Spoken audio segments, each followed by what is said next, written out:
You ask Tiger to solve. This deals with linear equations with one unknown. The final result is x equals -3. Let's solve it step by step. Swap sides.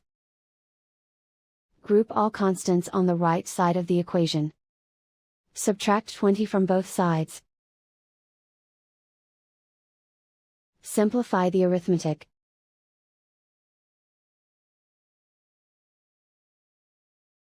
Isolate the x.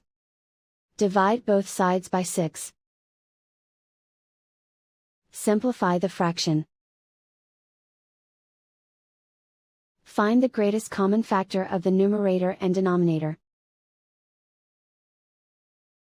Factor out and cancel the greatest common factor.